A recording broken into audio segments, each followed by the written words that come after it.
امریکہ چاہتا تھا کہ وہ برسر اقتدار رہے۔ اسے بھی اپنے پڑوس میں موجود اس عالمی طاقت پر ایمان کی حد تک یقین تھا، ایسا یقین کہ جس کے بعد عوام، ان کے جذبات اور خواہشات سب کی حیثیت ایک پرے کاہ جیسی محسوس ہوتی ہے۔ 60 لاکھ آبادی کا چھوٹا سا ملک اور اس پر حکمرانی کرنے والی 40,000 فوج، جسے امریکی افواج کی پشت پناہی بھی حاصل تھی، اور وہ اس کا کمانڈر ان چیف تھا۔ 27 مارچ 1952 کو اس نے ایک جمہوری حکومت کا تختہ الٹا اور اقتدار پر قابض ہو گیا۔ اس ملک پر 1940 سے آئین کی حکمرانی تھی۔ اس نے آتے ہی آئین کو معطل کر دیا، لوگوں کی منتخب اسمبلی کو ختم کر دیا اور اپنے منظور نظر افراد کی ایک 80 رکنی مشاورتی کونسل بنائی، جس کے ذریعے وہ حکومت کرنے لگا۔ اس کونسل کی اکثریت ایسے لوگوں کی تھی جو فوج کے ریٹائرڈ افسران تھے۔ اس نے اپنے سیاسی مخالفین اور آزادانہ رائے رکھنے والے صاحبان علم کو دبانے کے لیے فوری نوعیت کی فوجی عدالتیں بنائیں اور انہیں سزائیں دینا شروع کر دیں۔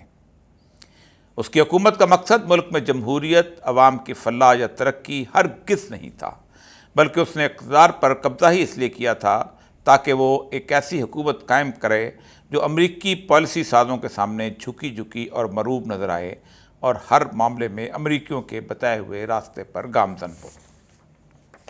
اسے امریکیوں نے یہ مشورہ دیا کہ عوام کے لیے زبان و بیان کی تھوڑی سی آزادی بہت ضروری ہے، اس سے دلوں کا غبار نکلتا ہے اور کسی قسم کی انقلابی تحریک کا خطرہ بہت حد تک کم ہو جاتا ہے۔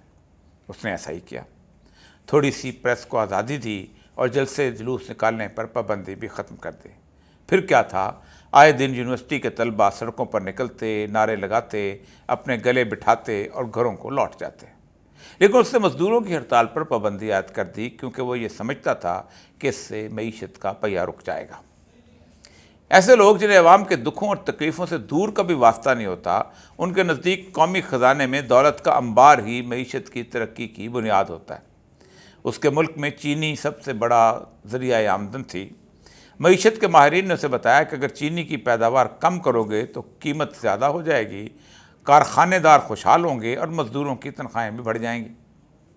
یوں زبردستی چینی کی پیداوار 70 لاکھ ٹن سے 50 لاکھ ٹن کر دی گئی، جس سے صرف چند لوگوں کی جیبیں بھری گئیں اور لاکھوں کاشتکار اور مزدور بے روزگار ہو کر رہ گئے۔ آمروں کا ایک اور المیہ یہ بھی ہوتا ہے کہ انہیں خوبصورت مکانات، محلات، اسکول، کالج، سڑکیں، اسپتال اور پلازے ہی ترقی کا معیار نظر آتے ہیں۔ اس نے اپنے ملک میں بھی ایسا ہی کیا۔ اس نے شاندار سڑکیں بنانا شروع کیں، اسپتال اور اسکول بنائے جو سب کے سب پرائیویٹ سیکٹر میں تھے، اور یوں ہسپتال عام آدمی کی پہنچ سے دور ہو گئے اور وہ سسک سسک کر مرنے لگا۔ اسکول صرف امراء اور اشرافیہ کے بچوں کے لیے باقی رہ گئے کہ عام شخص تو ان کی فیس ادا کرنے کے بھی قابل نہ تھا۔ نہ علم لوگوں کی دسترس میں رہا اور نہ ہی صحت، اور دونوں کے ساتھ ساتھ بے روزگاری نے لوگوں کو خودکشی کی راہ دکھا دی۔ ایسے میں جولائی 1953 کی 26 تاریخ کو سینٹیاگو کے نزدیک مونکاڈاک بیرک پر طلبہ نے حملہ کر دیا۔ ان حملہ کرنے والوں میں 26 سالہ فیڈل کاسترو بھی شامل تھا۔ اس کا عدالت میں بیان تھا کہ مجھے اس حملے پر تاریخ ضرور معاف کر دے گی۔ لوگوں کی زبان پر اس کا یہ جملہ عام ہونے لگا۔ آمریت کا کوڑا برسا، 90 دن تک شہروں کے شہر کرفیو کی زد میں آ گئے، تمام آزادیاں ختم کر دی گئیں اور فوجی تنصیبات پر حملہ کرنے والے کئی سو طلباء کو 15 سال قید بامشقت کی سزا سنا دی گئی۔ اب اس حکمران نے سکھ کا سانس لے لیا۔ یوں لگتا تھا جیسے سب کچھ دب گیا ہے۔ کنٹرول جو اسے حاصل تھا، اس میں عوام جو تھے وہ راضی برضا ہو گئے ہیں اور خوش ہیں۔ درباری خوش آمدی تجزیہ نگار اس امر کی قصیدے گانے لگے اور قصیدے سن کر اسے عوام میں اپنے مقبول ہونے کی خواہش نے آ گھیرا۔ سیاسی قیدیوں کو اس نے فراخ دلی سے ملک بدر ہونے کی اجازت دے دی، اور جو ملک چھوڑنے پر راضی نہ ہوئے انہیں مسلسل قید رکھا گیا، کیونکہ وہ یہ سمجھتا تھا کہ لیڈر آنکھوں کے سامنے رہیں تو دل میں بستے ہیں، آنکھ سے اوجل ہو جائیں تو دلوں سے غائب ہو جاتے ہیں۔ ایسے لوگوں کو اس بات کا اندازہ نہیں ہو پاتا کہ نفرت اور محبت ان تکلیفوں، آزاروں اور بے چینیوں سے جنم لیتی ہے جو لوگ برداشت کر رہے ہوتے ہیں۔ مطمئن ڈکٹیٹر جنرل پاٹسٹا نے اقتدار کے ٹھیک 7ویں سال صدارتی الیکشن کا اعلان کر دیا۔ دوسری جانب مدتوں کے زخم خوردہ لوگ الیکشن کا سنا تو سڑکوں پر نکل آئے۔ اس نے سب سے پہلے کاروباری طبقے کو پکارا جن کی جیبیں اس آمریت نے پھول کر کپا ہو گئی تھیں۔ سرمایہ دار عوام کے خوف سے خاموش ہو گئے کہ کہیں باٹسا کا ساتھ دینے سے عوام ان کی فیکٹریاں ہی نہ جلا دیں۔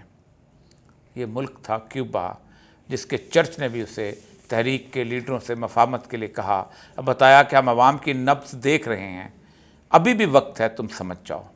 اس نے جواب دیا، اپوزیشن میرے لیے کوئی خطرہ نہیں ہے، میری مسلح افواج امریکہ میرے ساتھ ہے، میں طاقتور شخص ہوں، یہ چند سرپسند ہیں جنہیں جب چاہوں گا کچل کر رکھ دوں گا۔